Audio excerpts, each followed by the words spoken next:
I will die upstairs in my bedroom that I share with my husband, with my mother and my husband by my side, and pass peacefully with some music that I like in the background.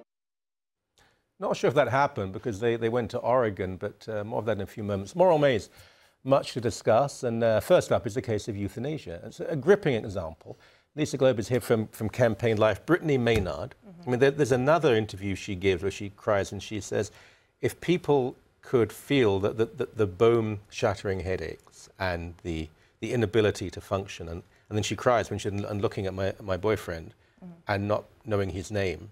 She wanted to die. She moved to another state where euthanasia is legal, or went there for the weekend, and obviously took her own life.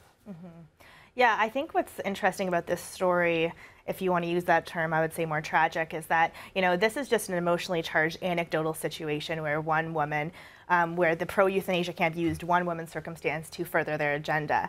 And where I think it totally backfired was just last week, she released another video saying that she wasn't going to, she may not go through with it, that she hadn't spent enough time with her family, she didn't think it was the right time, and then all of a sudden out of nowhere there was headlines saying that she actually did go through with it on November 1st. So I think that by having an organization which uses someone to further their agenda actually maybe could have pressured her when she didn't want to do it at that time to actually go through with it. So I think that it's very dangerous for those types of groups to prey on the vulnerable to further their own cause. Yeah, I agree that there are groups exploiting this debate in this situation, I think on both sides, mind you, and who knows what happened here. But putting aside those organizations that want to score points, if this young woman is in terrible pain, if she can't remember things, she doesn't even know her boyfriend's name anymore, and she wants life to end, who has the right to say no? No, you have to carry on. You have to carry on until you will die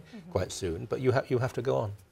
Well, I mean, this goes back to the debates that we've been having for years and years in Canada about physician-assisted suicide, and I think it comes down to how physician-assisted suicide affects an individual and how it affects society. And if we look at other states where this is legal, you know, you definitely have this slippery slope, and I think it's one of the most powerful arguments whereby people who are suffering, maybe even in terminal situations, feel pressured, are given drugs by, you know, a family member or pressured in some way. Then it comes down to euthanizing children under 12 or newborn babies with disabilities, and it continues and continues and continues. But why should, I mean, we spoke to a guy last week who'd spent time in Belgium and Holland, and he said that the slippery slope is a reality. I know the term is overused, that doesn't mean it's always inaccurate. I think we have to be incredibly careful here, but that doesn't solve the challenge of a woman like this. I mean, what do we say to her? Well, I mean, I think that the best way to get through to her are how the people people who had very similar situations like Brittany's, who had terminal cancer, wrote open letters, made videos telling her that, you know, that her life is a life worth living, and that just because she did have this potentially terminal diagnosis doesn't necessarily mean that she would die without dignity, or that she would even die at all. There were various articles coming out saying that, you know, that one woman was 24 when she had 2 terminal brain tumors, and she survived. She's 32. She has a 6-year-old. So I think that, you know, just by showing her that people care for her, that she doesn't need to die in this way, that there is hope.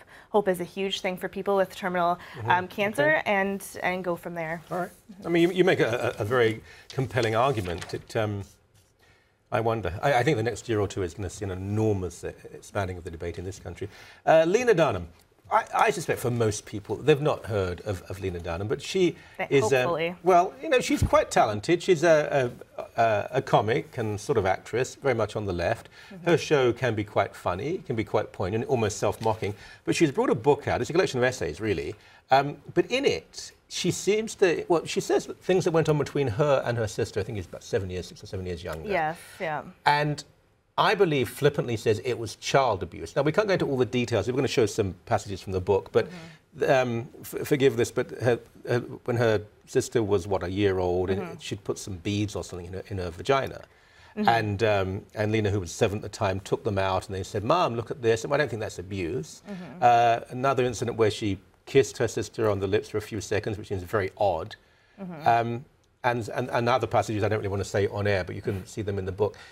A conservative blog website has now said that she abused her sister. She's threatening to sue. They're merely quoting her, though, aren't they? Yeah, I mean, she herself says, one of the quotes in the book was that she did anything that a sexual predator might do to woo a small suburban girl.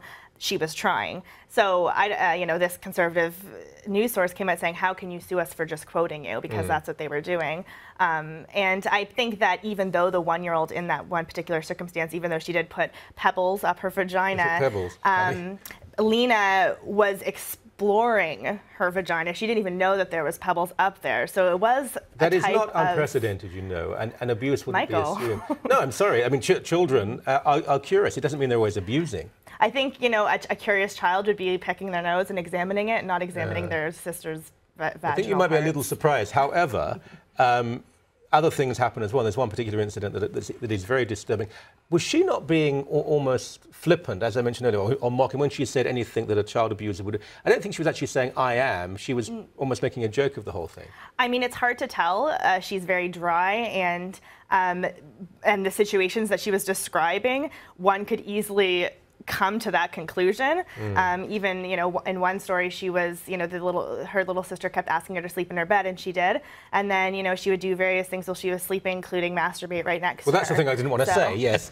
But that is very disturbing, because not that she's doing that, but that she's after feeling her sister, her body. I mean, it's very strange. Would you be so upset about this if it was a conservative? I would be upset about it if it was anyone. Yeah. But the fact that Lena, not only does she own this type of behavior, but she also is seen as some type of role model for women. She's very pro-abortion. She recently launched a Planned Parenthood. Actually, Planned Parenthood toured with her for her book tour, you know, getting funds off of that. So everything that she stands for is completely anti-women, and this only furthers the cause with her she would say the very opposite, examining her little sister in ways that are completely inappropriate. Yeah, and she would say that she's very pro-women. Yeah, and a huge number of women would say they think the show is very liberating. No, not any women that I've ever talked to. Well, that could well be. But that says a great deal about everybody involved. As always, it's a sort of pleasure. Thank you very much indeed. Thank you, Michael.